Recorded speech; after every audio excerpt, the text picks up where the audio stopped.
अच्छा डॉक्टर मुजम्मिल साहब, इसमें एक चीज और बानी तहरीक इंसाफ जो है उनकी जानिब से कहा गया कि मोहसिन नकवी साहब जो मौजूदा वजीर दाखिला हैं, उनके हवाले से उन्होंने कहा कि उनकी क्या क्वालिफिकेशंस है कि उनको वजीर दाखिला भी बना दिया गया और पीसीबी का चेयरमैन भी बना दिया गया।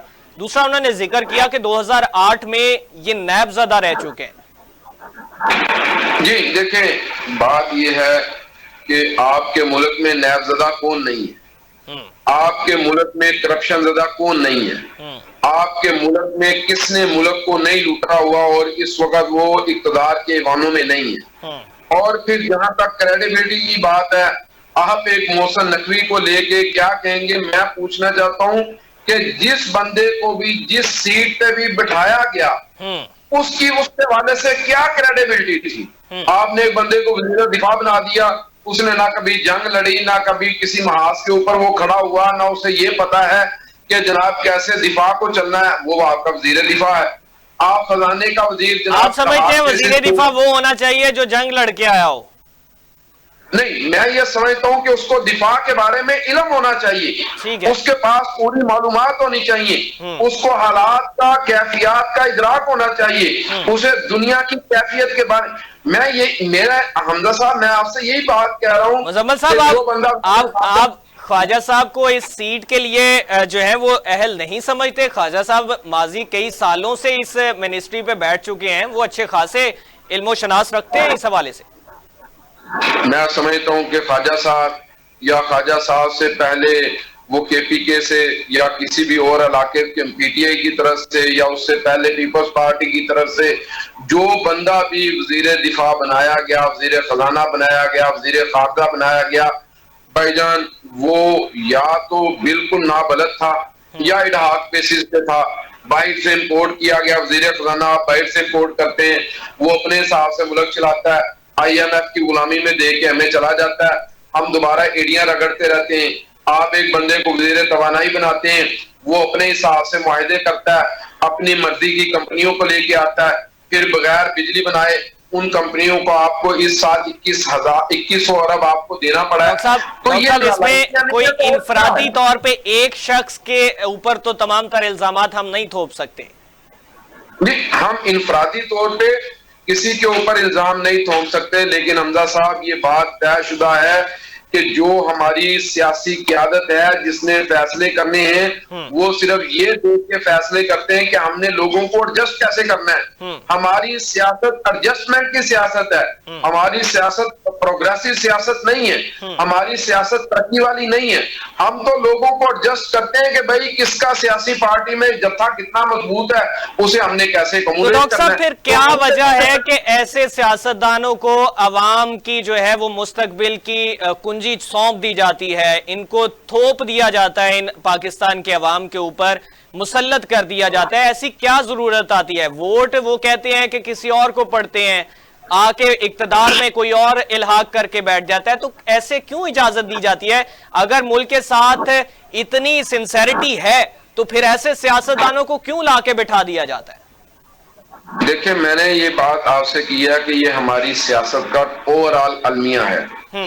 2024 के इलेक्शन में एक पार्टी को कमोडेट किया गया, 2018 के इलेक्शन में बिल्कुल जो आज जेलों में इनको कमोडेट किया गया, 2013 के इलेक्शन में किसी और को कमोडेट किया गया, 2008 के इलेक्शन में किसी और को कमोडेट किया गया। तो ये तो हमारे सियासतदान को सोचना चाहिए कि उसने हमेशा कमोडेट होना है या वाकयातन इन्होंने मिल बैठ के कोई कौमी लाएमल तय करके फिर उसके मुताबिक सियासत करनी है। डॉक्टर साहब यहाँ पे मैं आपसे दो चीजें वाज़े तौर पे सुनना चाहूंगा। आप क्या समझते हैं कि पाकिस्तान के सियासतदान मुल्क के साथ अगर बिल्कुल वो चाहते हैं कि मुल्क तरक्की की तरफ गामजन हो, अभी आप कह रहे थे कि वो तरक्की नहीं चाहते, वो सिर्फ ये चाहते हैं कि अपनी तमाम तर चीजें बेहतर किए जा सकें, लेकिन जो मुसल्लत करने वाले हैं वो तो मुल्क की तरक्की या मुल्क की खुशहाली चाहते हैं, तो वो ऐसे लोगों को क्यों लाके बिठा देते हैं कि अवाम उनसे तंग आए, अवाम भूख से मरे, अवाम खुदकुशियां करें या अवाम जो है वो दहशतगर्दी का निशाना बनते रहे? देखिए हमजा साहब, बात इसमें बड़ी वाज़ेह है। आप यहाँ पे बैठे हैं, आप ये प्रोग्राम कर रहे हैं, तो आपने अपना देखना है कि भाई मैंने अपने मामलात को कैसे लेके चलना है। मैंने किस तरीके से आगे बढ़ना है, मैंने इस चैनल के ऊपर कितनी देर रहना है, अगर मैंने इसको कहीं छोड़ के स्विच ऑफ करना है और किसी और जगह पे स्विच ऑन करना है तो मैंने कैसे करना है।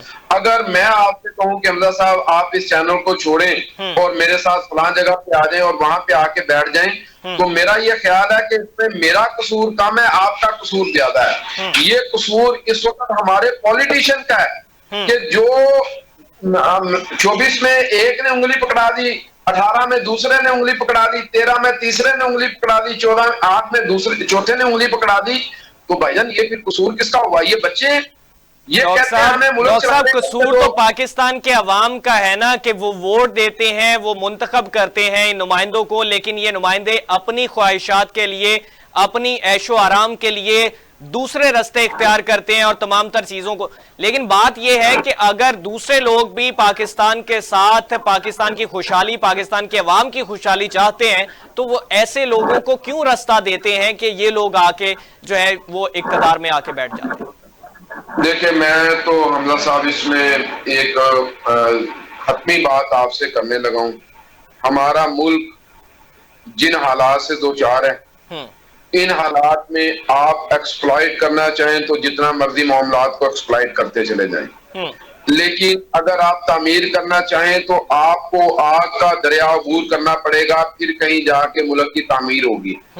मैं ये समझता हूं कि इस वक्त हमारे पॉलिटिशियन को अकल से काम लेना चाहिए।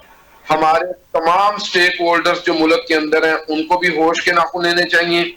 सबको आपस में मिल बैठ के एक लाहेअमल तय करना चाहिए, बजाय इसके कि मैं इक़्तिदार में और फलां इक़्तिदार में हर एक से कौमी लाहेअमल के ऊपर उसको मंशूर बनाने की इजाजत देनी चाहिए। फिर अवाम जिसको लेके आए 5 साल के बाद अवाम के वोट से उसका एहतसाब होना चाहिए। जब तक अवामी वोट से एहतसाब नहीं होगा उस वक्त तक मामला हल नहीं होगा। डॉक्टर साहब आपकी बात ये दुरुस्त है, लेकिन माजी की जो की गई चीजें हैं, माजी का एहतसाब अवाम जो डिमांड कर रहे हैं, एक्सपेक्ट कर रहे हैं, वो कौन करेगा? देखिए, अगर माजी का एहतसाब करना है ना तो फिर तो भाईजान एहतसाब इस बुनियाद के ऊपर होना चाहिए कि किसने किस तरीके से चला। ये तो नहीं कि मेरी पार्टी में आप आ जाएं तो आपके साथ खून माफ है, और अगर मेरी पार्टी के एक हाजी साहब किसी दूसरी पार्टी में चले जाएं तो वो सारे जुर्मों की बुनियाद बन गए। फिर तो हमें देखना होगा। वैसे पीटीआई जो है वो रगड़े में है, प्रेस कॉन्फ्रेंस करेंगे तो सब अच्छा है। मैं यही आपसे कह रहा हूं ना, मसला असल में सिर्फ इतना सा है कि भाईजान जब लोग नून लीग छोड़ के, पीपल्स पार्टी छोड़ के, ये जितने लोग पीटीआई के अंदर मौजूद थे ये सारे के सारे क्या पीपल्स पार्टी छोड़ के नहीं आए थे? सारी जमातों से रद्द-बदल हुआ है। वो जेलन से साहब को ले लें, पिंडी से साहब को ले लें, मुल्तान से किसी साहब को ले लें, रीमियार खान से ले लें, ये क्या सारे लोग पीपल्स पार्टी छोड़ के नहीं आए थे? क्या इनके ऊपर करप्शन के इल्जामात नहीं थे? क्या इन्होंने मुल्क नहीं लूटा था? मसला सिर्फ इतना सा है, जब मेरी पार्टी में आ गया तो वो नेक हो गया, जब किसी और पार्टी में चला गया तो सारे जुराइम की वो बुनियाद बन गया। इस रवैये से हमें फिर अगर एहतसाब है अक्रॉस द बोर्ड है, फिर किसी को भी इसके ऊपर एतराज नहीं होना चाहिए। ये तो नहीं ना होना चाहिए कि आपके दौर के अंदर एक बंदा पंजाब के सबसे बड़े सूबे का 3.5 साल वज़ीर आला रहा और उसने पूरे सूबे का बेड़ा गर्क कर दिया। अब इस बोझ को महसूस करने वाला कोई नहीं है, अब इस बोझ को उठाने वाला